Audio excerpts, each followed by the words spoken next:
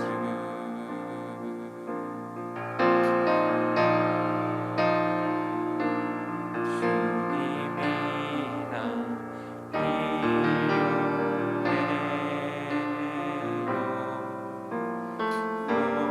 모든 순간마다 나의 방패 내로 주님 필요해요.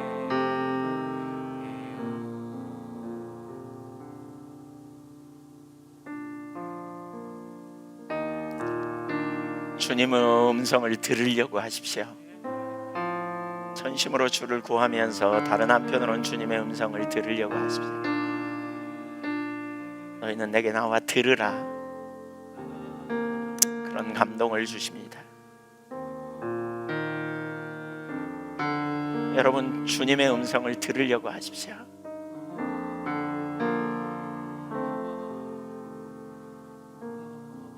아멘. 성령님 우리 가운데 오셔서 더 말씀해 주세요.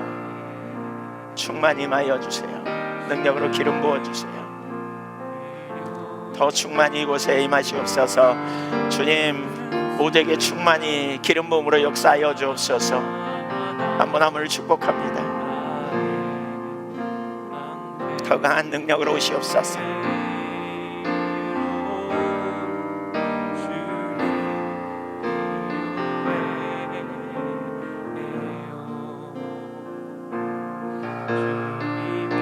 조급하지 말고 주님의 음성을 들으려고 하십시오. 주님 앞에 믿음으로 주님을 보십시오.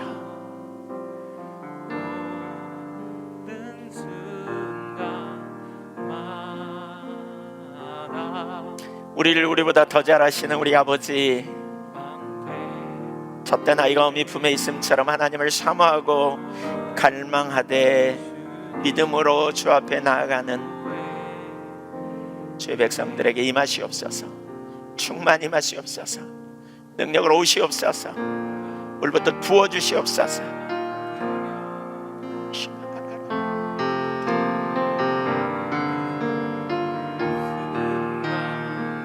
더 충만히 임하시옵소서.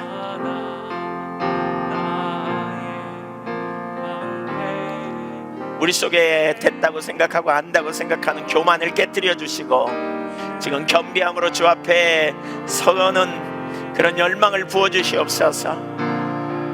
충만히 임하여 주세요.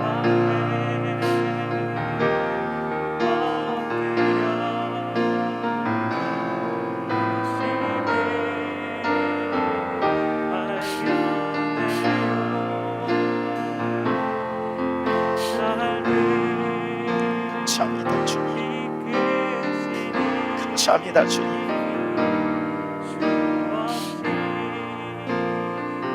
더 충만히 임하여 주세요. 주님, 모두에게 임하여 주세요.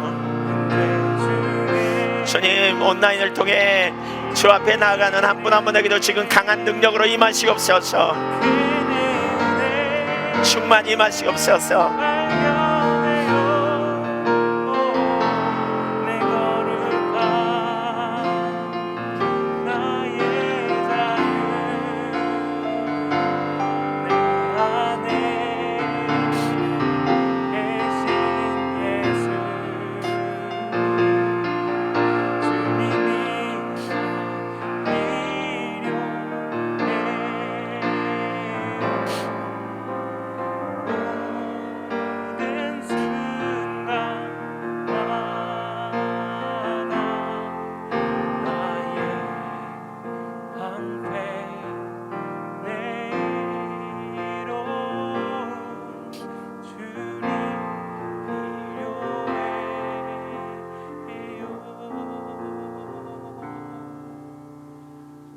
사랑하는 여러분, 믿음으로 주님 앞에 가십시오. 하나님 여러분 위하십니다. 그 믿음으로 주님 앞에 나가십시오.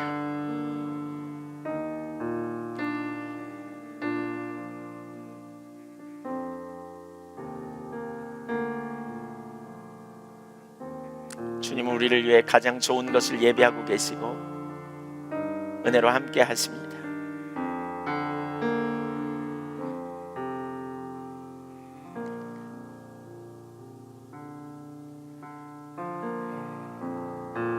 전심으로 주님을 찾고 구하시는 시간 되면 좋겠고요. 각자 기도하다가 자연스럽게 마치도록 하겠습니다.